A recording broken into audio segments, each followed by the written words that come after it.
Thanks for listening to The Breakdown and subscribing to The Australian. It is the support of subscribers like you that allows us to bring you this podcast. As well as the exclusive first access to episodes, your subscription means you can stay up to date with the latest developments at theaustralian.com.au/thebreakdown. I want to take you back to 2017 to a meeting between three rugby titans at a hotel in Adelaide. The situation is this. Perth's team, the Western Force, have been told they are going to be kicked out of the competition. Mining tycoon and billionaire Andrew Forrest, a Western Force owner and supporter, is having none of it. The vibe is tense going into this meeting, but Forrest is hoping to change Rugby Australia's mind. At this meeting, Forrest proposes he injects $50 million into the code. There's strings attached, of course. Forrest made the extraordinary financial offer to Rugby Australia on one condition: they reinstate the Western Force. All of that cash is to be spent specifically on the game's ailing grassroots. And of course, they said no. Look, it was simply that the board representatives who came to that meeting had already cooked the plot. They'd already decided that at any cost they were going to prop up a weak team. Andrew Forrest is talking here about the Melbourne Rebels, who were struggling financially, and cut a strong team. And they weren't going to listen to argument. They in reflection of rotten corporate governance, they didn't come to that meeting with open hands. They came to that meeting because they had to, but nothing was going to change their mind from the cooked result, which they said was, made out of a comprehensive spreadsheet of variables which helped them select which team to cut. That was all rubbish. And how did you feel walking out of that room that day?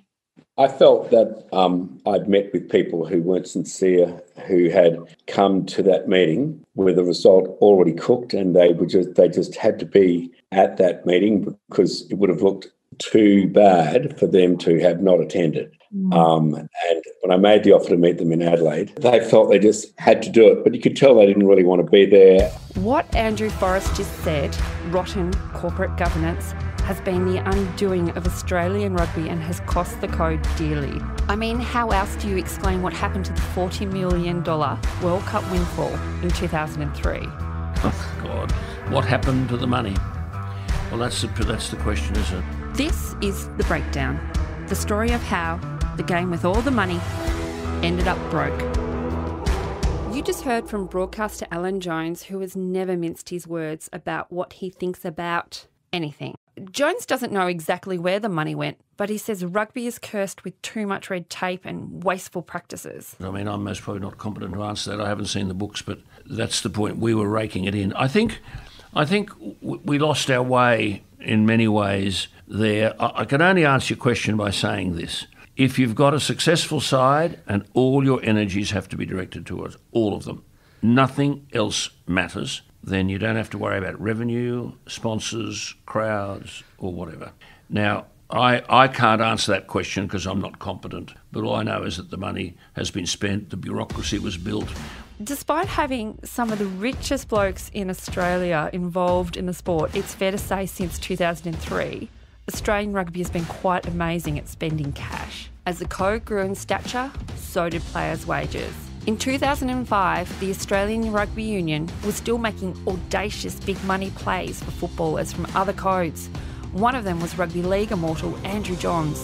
Lockett is there, back it goes to Johns. This is a brilliant try. The crowd screaming for forward, but that is a truly brilliant try from Australia. The New South Wales team, the Waratahs, wanted Johns badly. Wallabies coach Eddie Jones wanted Johns badly. And Johns was genuinely interested. Australian rugby was not. It rejected New South Wales' request for extra money. Here is Joey, a couple of years back, opening up on it all on Channel 9's rugby league coverage. Closer to the Broncos move or a rugby union move? Which one was... Both were really close. Yeah? Yeah. I pretty much told my manager one night, it was 2004, I said, mate, get the deal done, I'll sign tomorrow. I just was at the same as JT, I was at this crossroads, I needed a new challenge, I was stale. And then in the last minute, something happened. They actually pulled the contract. It wasn't me. Yeah, they brushed me. Who, Waratahs? Was this the ARU? No, ARU. ARU? Yeah. So it was Eddie Jones was coaching at the time. Eddie wasn't happy, but... Big money? Yeah. To kick a ball. Don't worry, it would have been all A couple of years ago, Eddie Jones also spoke about not getting Joey. Here he is on the Big Sports Breakfast. I nearly had him signed for the Australian Rugby Union in 2005. That was probably one of the greatest disappointments. And so I've always kept in contact with him. He's a brilliant football brain. And so for our young standoff to be able to spend some time with him was a real privilege for us. Andrew Johns could have earned $1 million a season to play rugby, in a package including salary from New South Wales and a raft of sponsorship deals. It would have been a marketing coup for the code, again, but it didn't happen. The point is, around 2005, there was still a lot of serious money being thrown around in the sport, with players earning serious salaries into the millions. The competition was still growing. It was still a TV ratings hit. In 2006, a team by the name of the Western Force joined Super Rugby. So what about that $40 million? Remember what John Coates told John O'Neill? That allowed them to piss it up against a wall. From what I can work out, Coates was right. Today, that $40 million is gone. There's nothing to show for it. There was no investment in infrastructure, bricks and mortar. I mean, last year, Rugby Australia was paying $11 million a year to lease their fancy Moore Park headquarters. Not a single cent was put aside for the future, and like Olympic chief John Coates pointed out in the last episode, the Australian Olympic Committee's war chest is today worth around $172 million. In the last episode, we touched on O'Neill departing Australian Rugby Union. He still believes he was knifed. So, what happened next for O'Neill? He moved over to soccer, taking charge of the Football Federation of Australia, and led another sporting organisation into another golden era when the Socceroos sensationally qualified for the World Cup for the first time in 32 years. Can score this goal, Australia will be there. Here's Aloisi for a place in the World Cup. He scored! Australia have done it! The night John Aloisi kicked the ball into the net, I had my head between my knees, almost fainting. So, Johnny Wilkinson kicks a field goal and I nearly fainted. And a few years later, 5 years later, I had a much happier moment when Aloisi put the ball in the back of the net. After O'Neill departed, Gary Flowers was appointed as the ARU's chief executive in 2004. I asked Flowers about the $40 million World Cup windfall. Remember, this is the money John Coates warned John O'Neill to lock up, to stop the state spending it all. By the time he came to the job, Flowers says the board had already allocated the money to fix up the balance sheets and invest in the game's growth. He says in hindsight some of those calls might not have been right, but the board's decisions were backed in by independent advisors. Before I started, the board had made a decision about how those proceeds were to be distributed and how they were to be spent, so to speak. And I announced, in fact, it was in my first week, I announced where those funds were where and how those funds were going to be deployed. And the board had taken some independent advice around that, an amount. And look, I'm going from recollection here, Jessica, so you'll have to, I'll have to be general because I've actually forgotten a lot of the specific detail. But in a broader sense, there was money to be set aside for the balance sheet of Rugby Australia, which was entirely appropriate. Because for reasons that you can see now, the sports did need to have a balance sheet which could protect them in the event of an issue like a pandemic. There had been a foot and mouth outbreak in the UK, which had prevented the Six Nations from happening around that time. And so one of the very strong pieces of advice from independent advisors was that Rugby Australia needed to shore up its balance sheet, to have 1 year of operating revenue on its balance sheet to fund the game in the event that something might happen. So that was one thing. Another component of that was then that there would be money given back to the states to restore their balance sheets. Now, probably with the benefit of hindsight, that may not have been the right thing to do, because it was a bit like, letting boys loose in the lolly shop. All it did was shore up perhaps the view that the purpose of Rugby Australia was to just hand out and provide unlimited funding to the states. And I think John O'Neill was quite strong in his view that probably that wasn't appropriate use. But I think the board, for the right reasons at the time, had that view that they were there to once again, this is probably a product of the representative board. Well, let's financially reconstitute the states, so there was money went back to the states, and then a number of funds went into a range of programs across the board, from growing participation to development, etc., etc. So that's probably in sort of at a high level how the funds were sort of divided up, but that, as I say, that decision was made. I sort of inherited that decision from the board. Yeah. Gary Flowers remembers the game booming in this time. In 2005, he helped the ARU secure a deal with Bundaberg Rum for 5 years. All up, it was worth $30 million.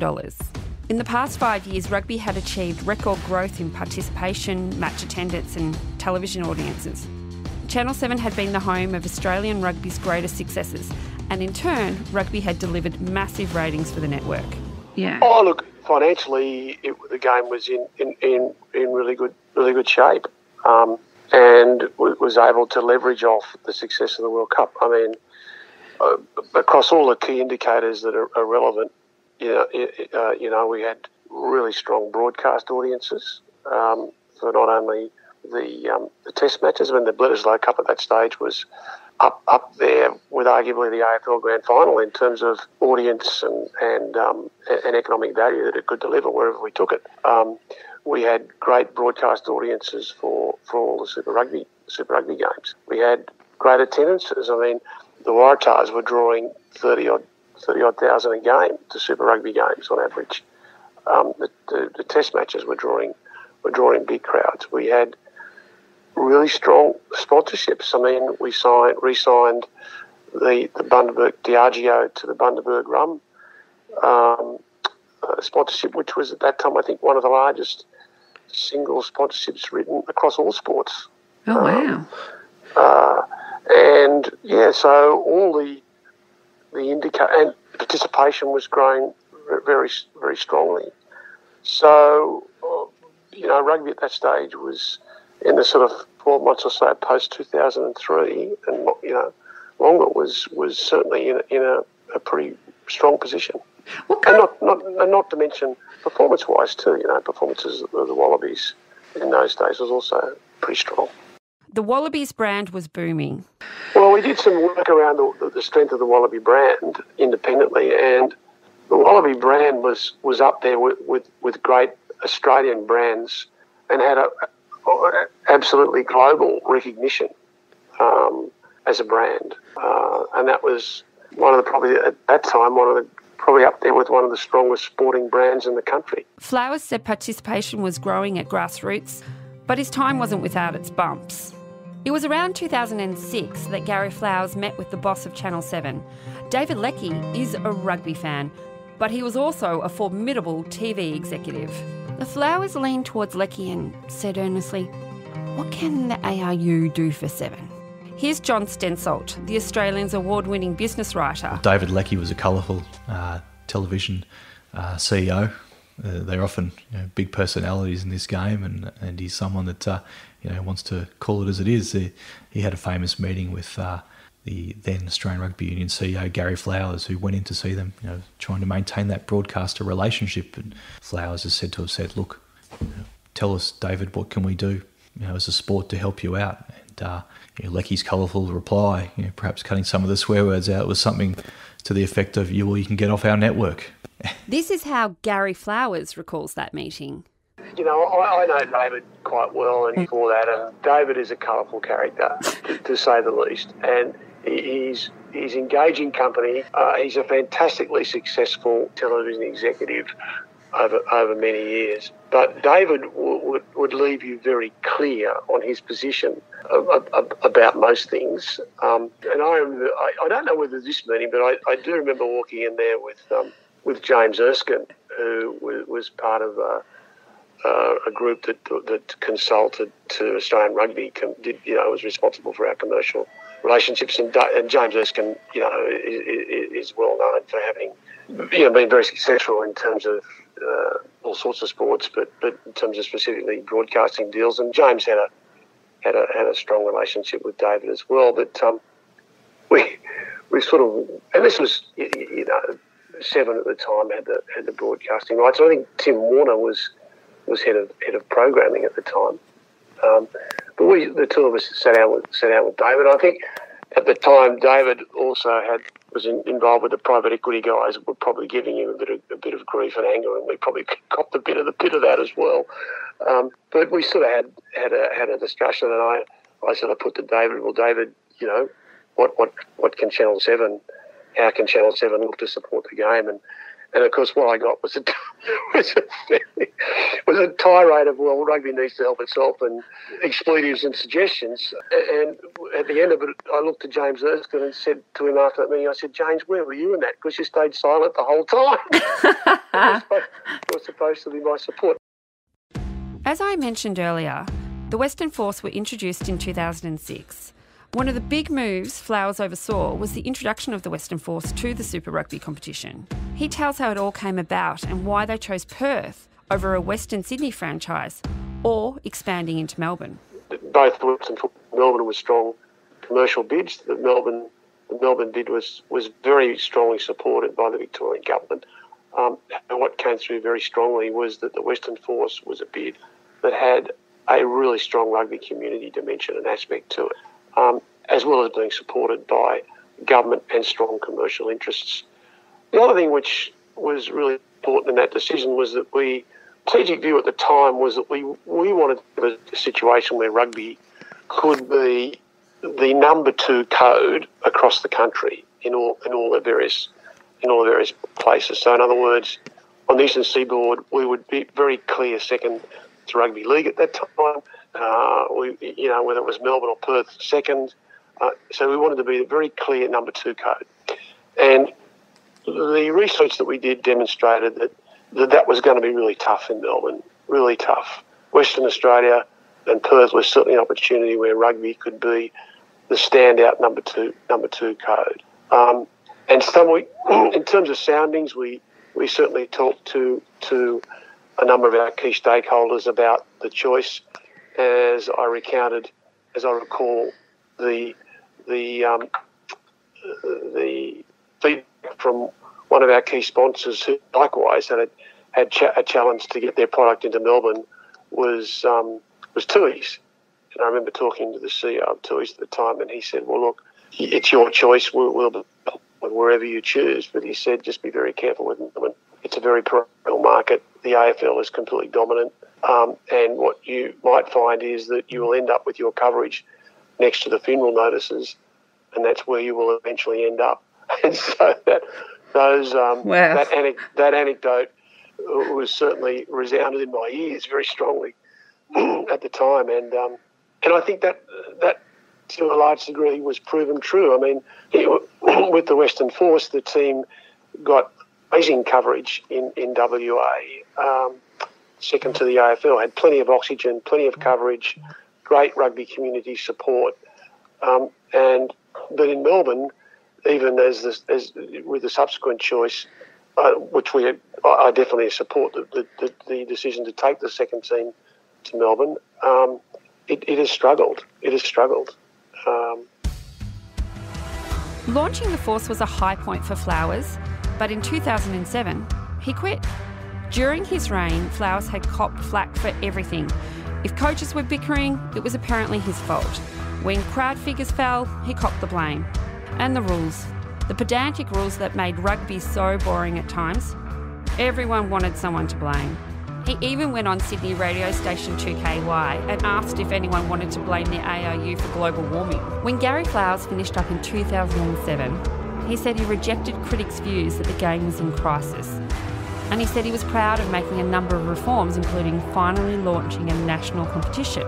He said where rugby did have problems, it was the result of federalism, and he urged the warring states to put their differences aside and think of the good of the game. He tells me about his last days as CEO. I remember very clearly having an AGM at which we couldn't even reappoint board members because it was akin to, I suspect, an ALP conference in the bad old days where there was just chaos. And I was standing down, but the board was unable to reappoint a Queensland board member because the council had rejected his application. So it was a lot of governance chaos at the time. As I say, I was up to my fourth chairperson. So my decision, there was a lot of mutuality in my decision to go at that time. I found it really difficult to navigate in that environment, quite frankly. Very difficult. And look, there was leaking at board level, and there was no secret about that. And there were agendas left, right, and centre. But look, I as I say, I look back on my time in rugby as a privilege to work with, a national team on that stage. Is a privilege. I mean, I've got a bit of scar tissue, but the positives outweigh the negatives from the experience. And after Gary Flowers left, what happened next? John O'Neill was invited back. So, how did the books look when he walked back into the ARU's North Sydney headquarters? Came back 3 years later in 2007.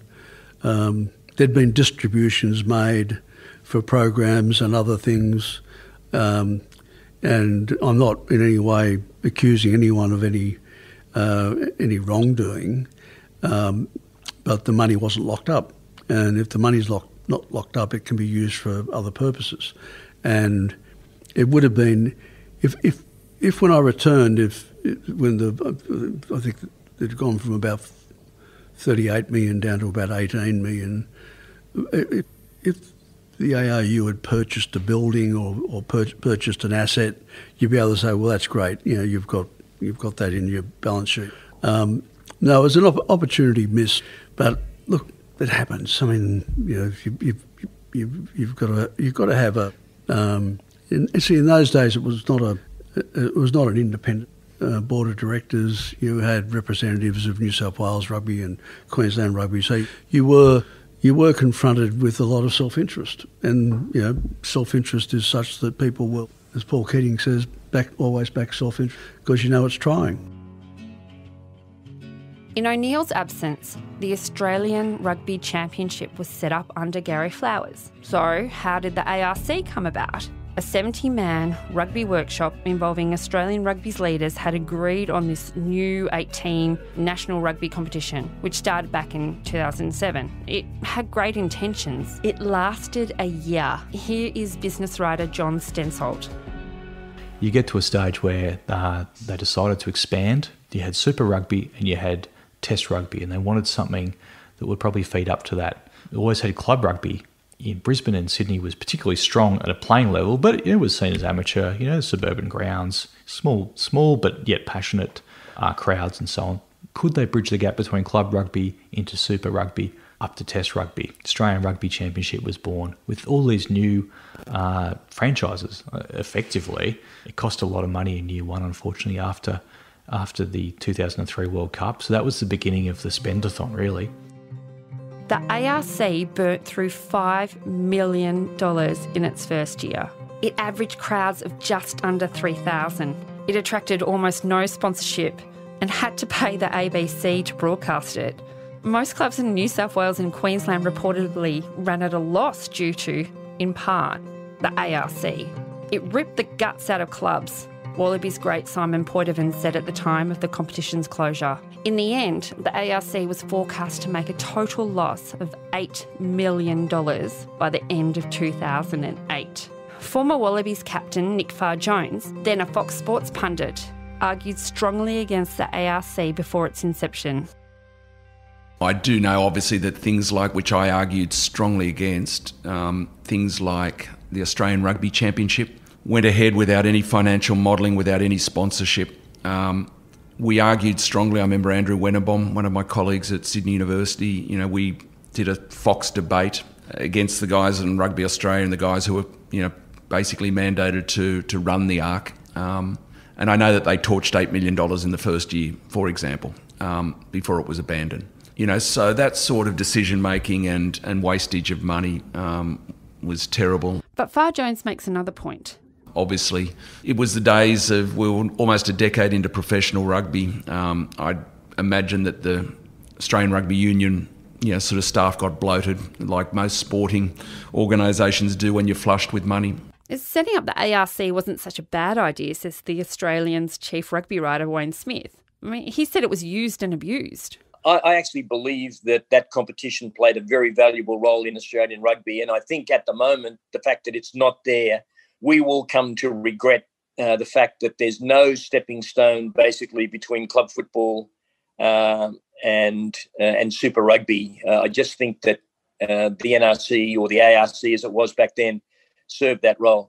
There's no question that the Australian teams abused the hell out of that the generosity of Australian rugby in putting on that tournament. They basically treated it like a mini Super Rugby campaign, so they would arrive, 1 and even 2 days in advance of matches, staying in hotels.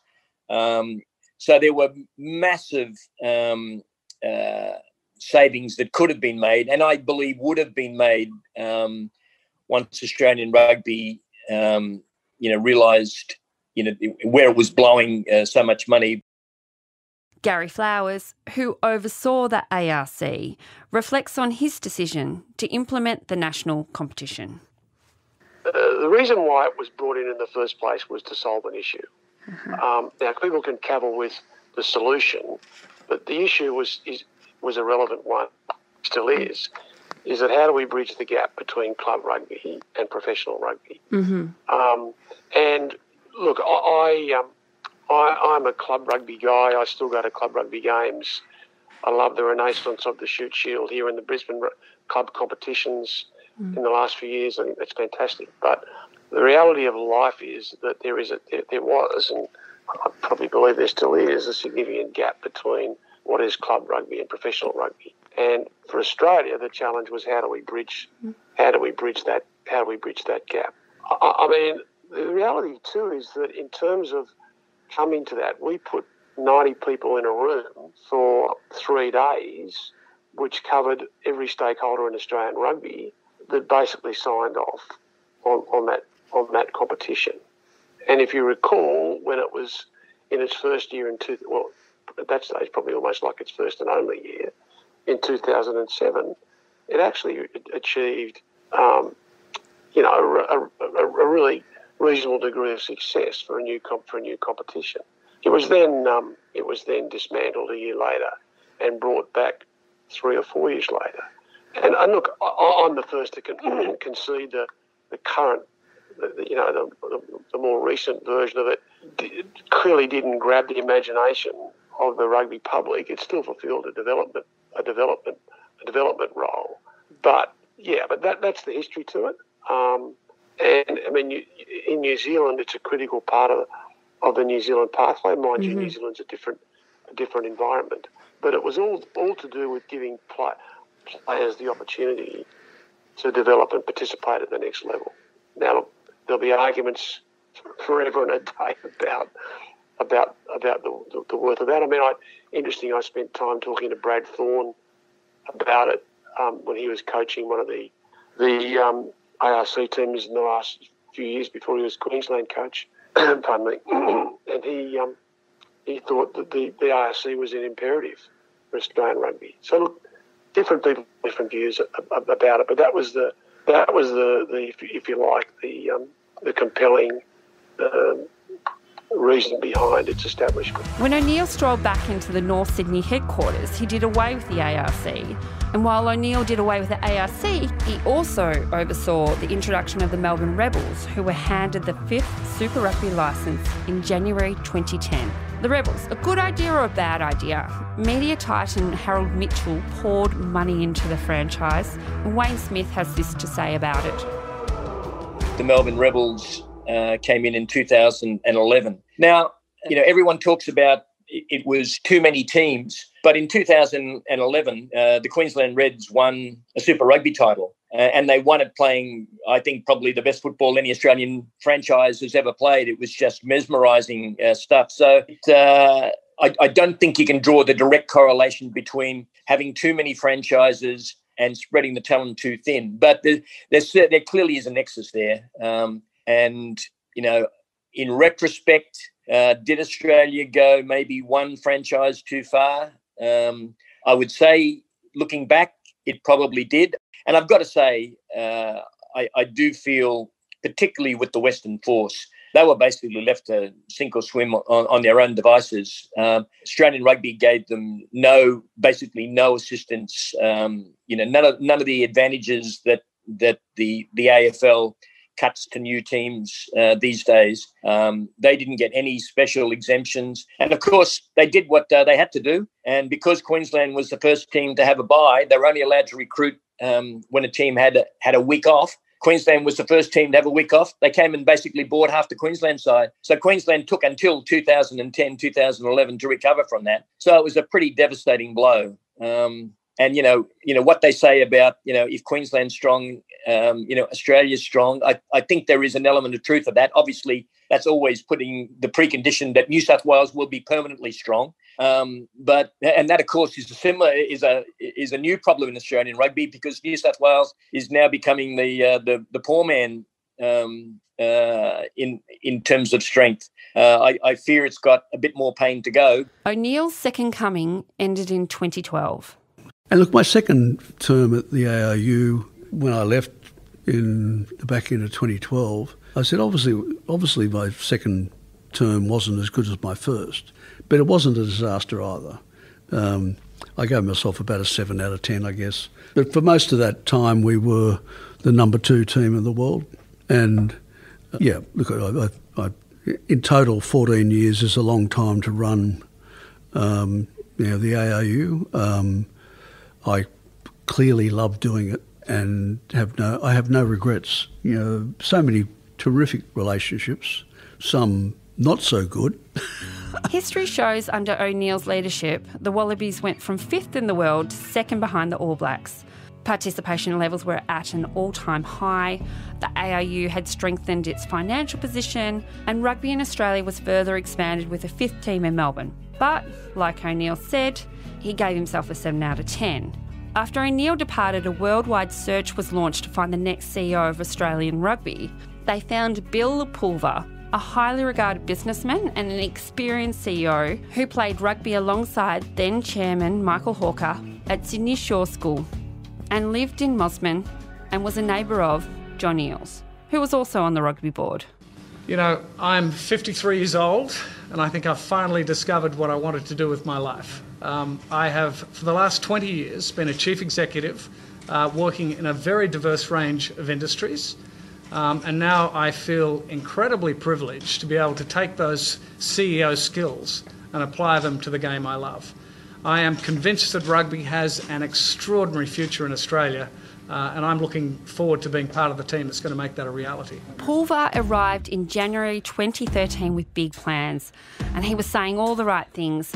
He wanted the game to be more exciting, more professional and more popular. Here he is at his first press conference talking about his ambitions for the code. I would like to see the ARU as an innovative and profitable leader in a prosperous global rugby community. And to achieve this, I feel there are several guiding principles that we need to consider. First, never forget that we play a team sport for fun, fitness and friendship.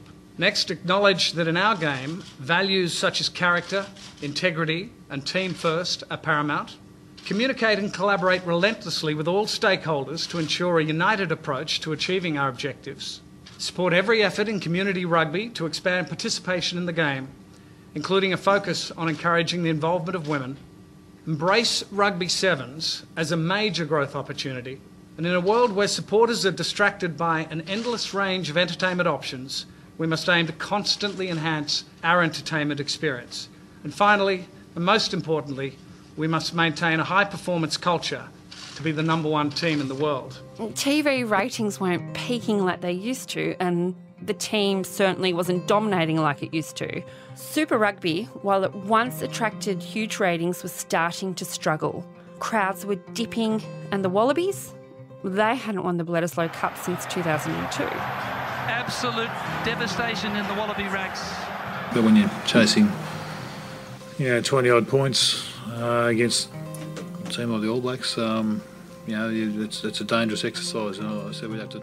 Meanwhile, critics of head office, like Nick Farr-Jones, say a culture of complacency and entitlement had really set in. Alan Jones says the boardroom has forgotten the grassroots. We've got a whole level of the game divorced from the grassroots of the game. And with that, then, of course, we've got people on the board who know nothing about rugby. And by 2014, rugby started slugging its grassroots players, even the under-sixers, with fees to help prop up head office. The national participation fee was $33 for senior players and $27.50 for juniors. Kinder kids had to pay too, $11 each, on top of rego, membership and insurance. The levy's still there today. I asked Andrew Forrest about this fee. That is the epitome of short-sightedness and shows the inability of going the harder yards and getting corporate sponsors in. Why not just hit those people who have to participate, who have to pay if you charge them? And that's the mums and dads and boys and girls who just like to give rugby a chance. That bias to push people away from our sport financially is just epitomises the short-term thinking of poor corporate governance. Pulver, who was one of just two people to decline to be interviewed for this podcast. The other was Roiling Castle, but more on that later. Well, his management of the game's grassroots came under fire. While Pulver had made community rugby and women's rugby a priority in his initial press conference, his management of those areas has had its critics. Here's Nick Farr-Jones. I was chairman of New South Wales board for 5 years. So there was a Waratahs board, which Roger Davis was chairman of, and I was the chairman for about 5 or 6 years of the community game. I'd even go over with Kerry Chikarovsky, who was a passionate rugby lady and on the board of my board, but she was hugely supportive of women's rugby. And we would go across and argue the case for community rugby, for Shoot Shield, for some funding of the Shoot Shield. It used to get $1.2, $1.3 million a year. You've got to remember that Sydney Shoot Shield provide about 65 to 70% of all Australian professional players. That's the nursery they come through. So the Australian rugby had sucked $1.2 million out of that funding, and I would push hard for that. I would push hard for sort of funding of country rugby, but particularly with Kerry because of the unfair nature of how the women, the professional ladies, the way they were paid, I think about $20,000, but they couldn't hold down a job because they were expected to train at Narrabeen regularly. It wasn't until we won the Olympics that something actually happened, but that shouldn't be the case, that you shouldn't have to win an Olympic gold medal to get recognition. But there is another chapter that leaves Nick Farr-Jones with a very bitter taste in his mouth. It happens around the National Rugby Championship, another national comp, this time devised by the then rugby union boss, Bill Pulver. This is the producer of The Breakdown, Claire Harvey, who's been on this journey from the very beginning and has covered Rugby World Cups in the past. What the hell is going on? They've just had a national competition. They need another one?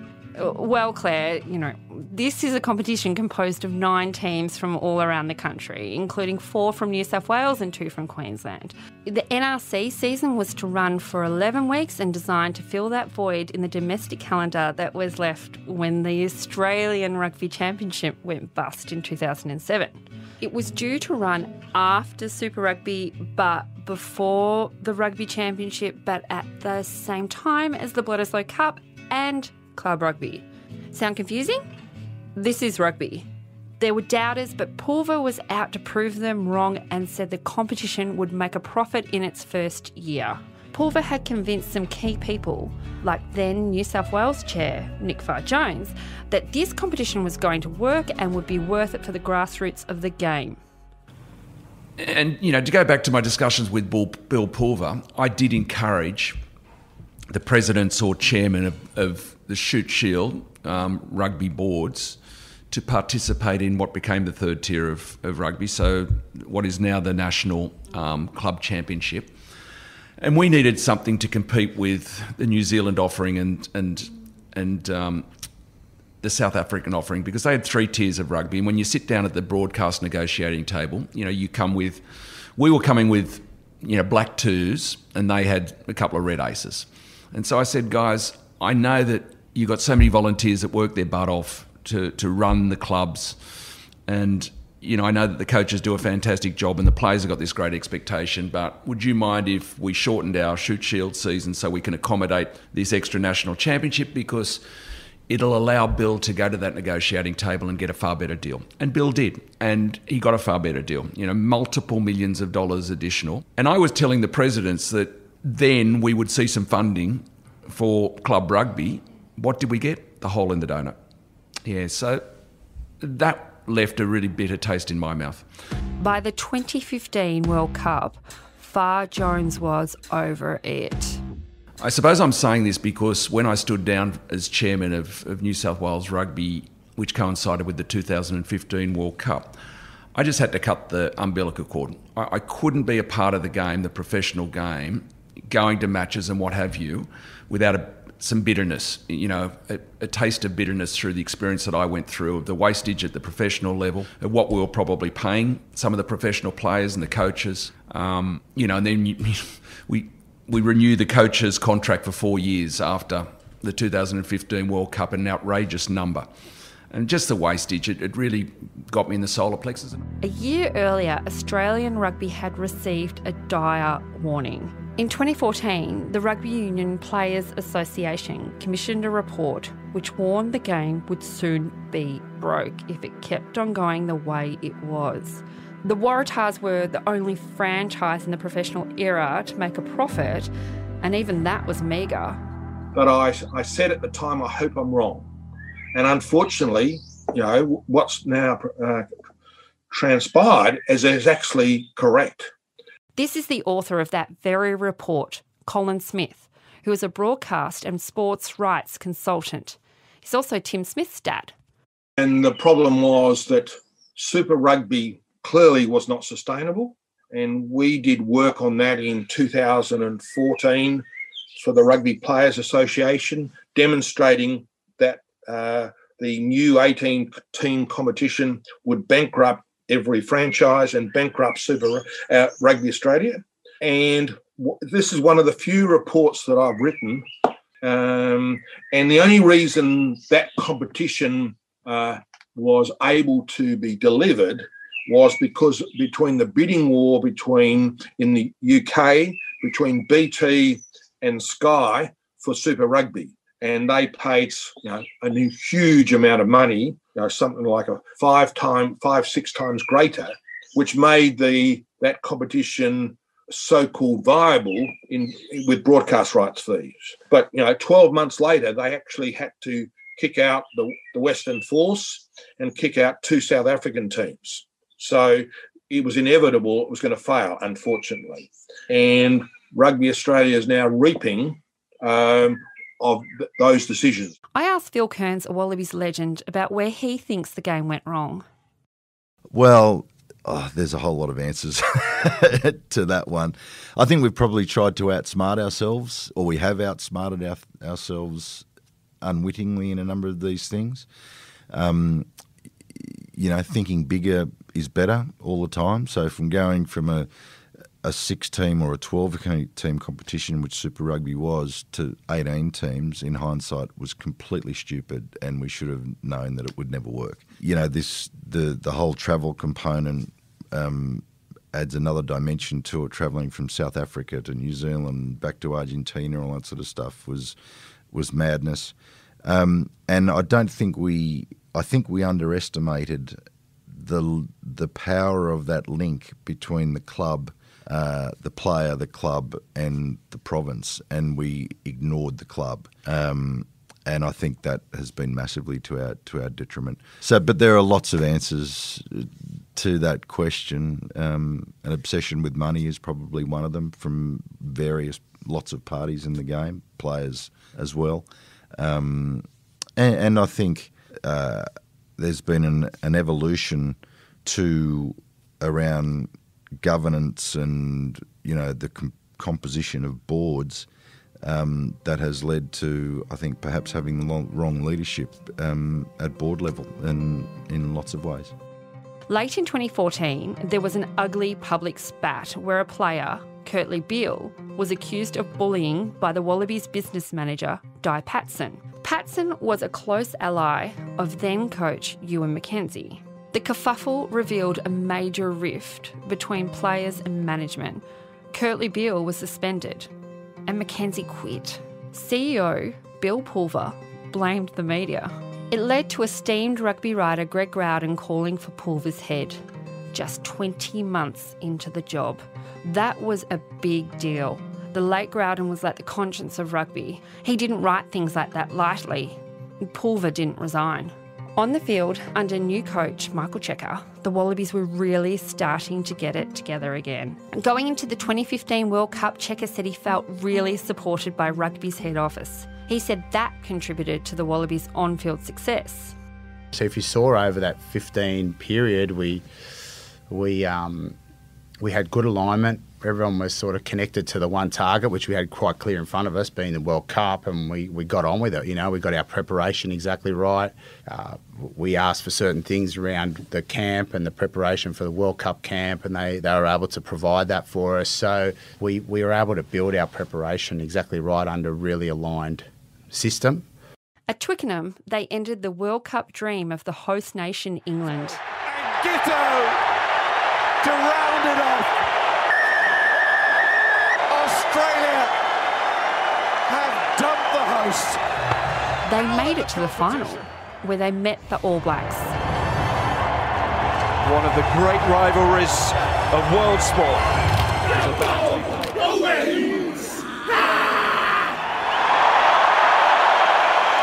New Zealand against Australia in the World Cup final.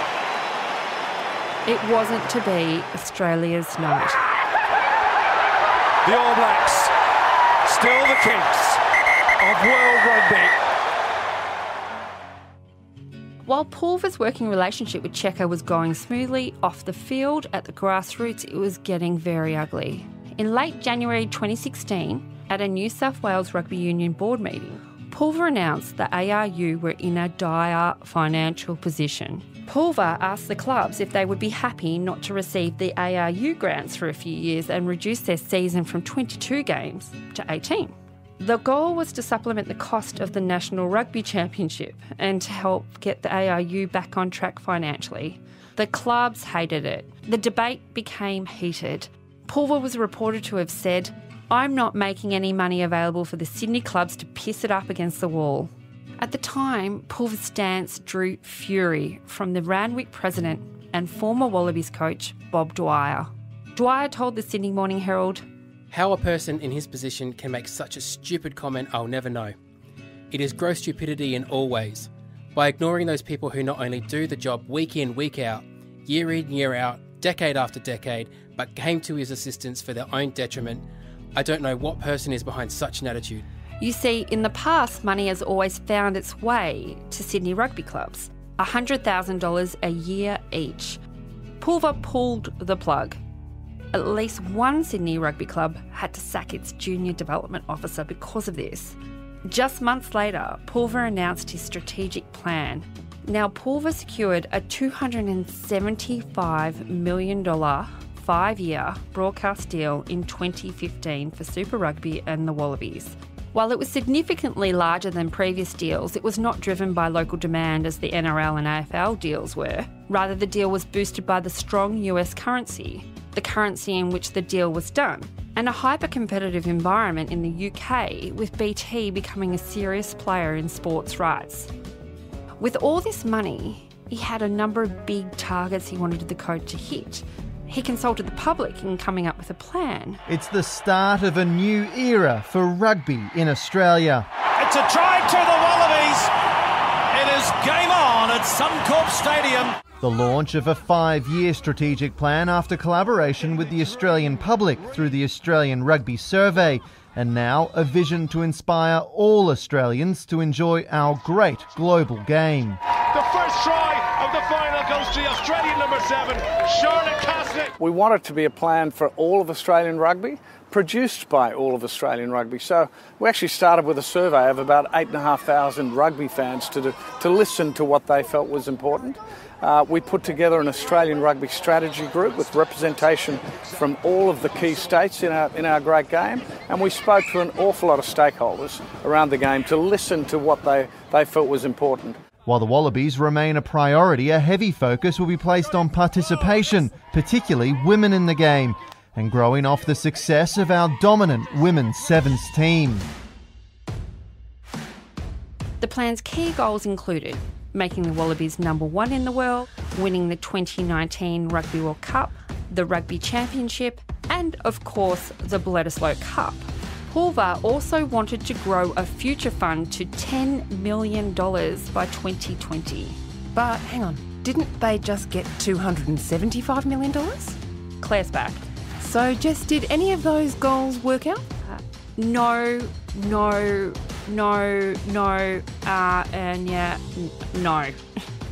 Then another drama was starting to brew.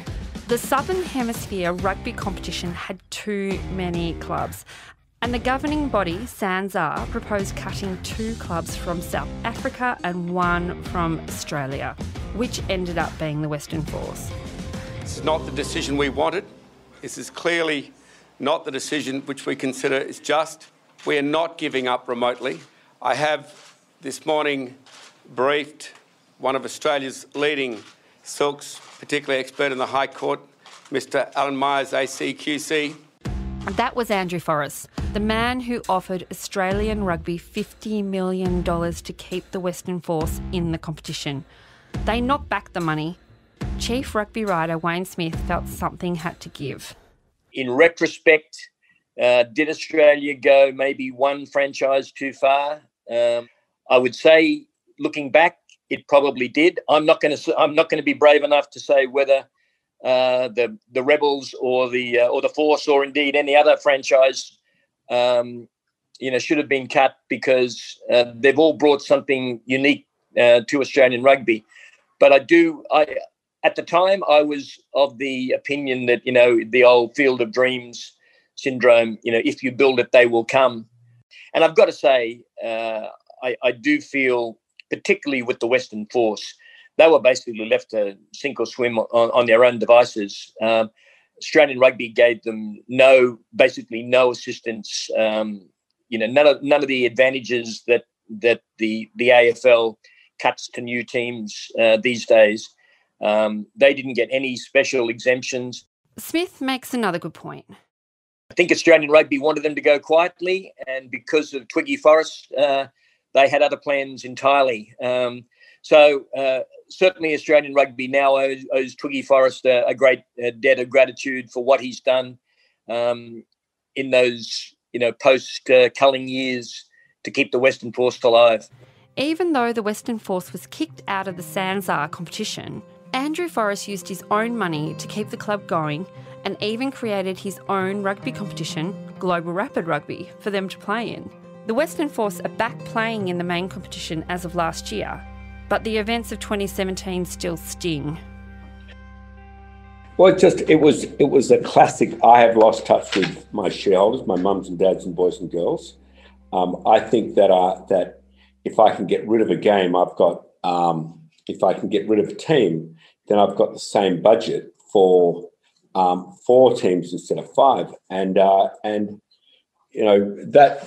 that has some merit if you then go and choose the very weakest team with the very weakest support. But they didn't do that. They continued to prop up a side which the board and the chair had vain hope in and has had for decades, and lost tens of millions of precious dollars out of the sport.